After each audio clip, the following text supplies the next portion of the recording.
Alrighty, happy Thursday. We've got two standards that are connected with this week 6 assessment. You guys are going to be making an argument about the benefits or costs of globalization. And it's going to hit two standards. Like I said, it's going to hit the globalization standard here, as well as the speaking and listening standard here, because you have two parts to this assessment.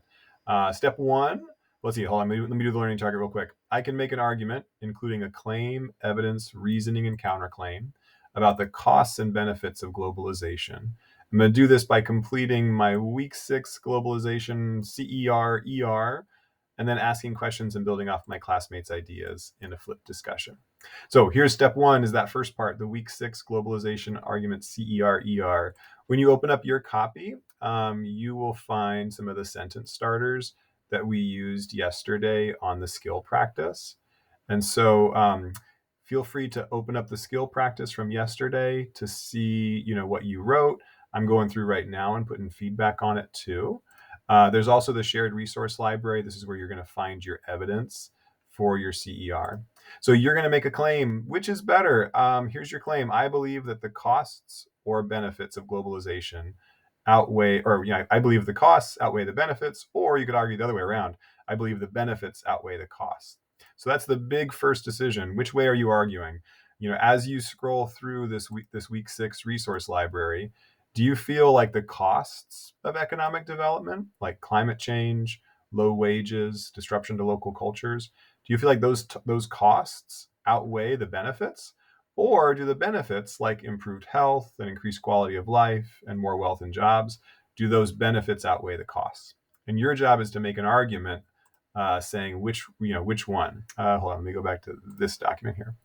And you can copy and paste what you worked on yesterday in the skill practice into here, and then you're just adding to it. Or you can start from scratch with these sentence starters and this evidence. When you've got your CER, ER, so I'm looking for two pieces of evidence because it's a CER, ER's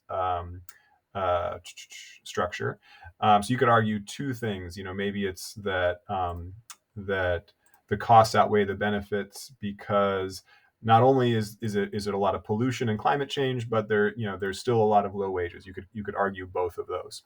So because in here you've got room for two, CER, ER, so two pieces of evidence.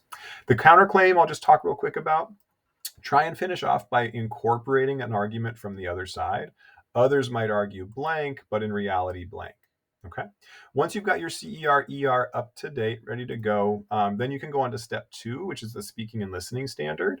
And so you're going to join this flip discussion, share the argument that you prepared in your CER, ER, just kind of like talk about the argument that you made, and then use these sentence starters to ask questions and to respond to others and build off others in the discussion. So in the flip discussion, you can then use some of these sentence starters to say, in my CER, I argued blank, but I also recognize blank. This makes me wonder blank. Or I heard so-and-so, my classmate, argue this, which made me think this. Or I appreciate hearing so-and-so's argument saying blank and wanted to respectfully disagree because I think blank. Or the solution that so-and-so proposed was really interesting and made me think/wonder this. Okay. And then to turn in your assignment, you're going to come to Canvas and you're going to just use a text box to let me know. So scroll all the way to the top, click Start Assignment, and then let me know that you're ready for me to score either your CER, ER, the flip discussion, or both. Okay. That's what I got. Let me stop this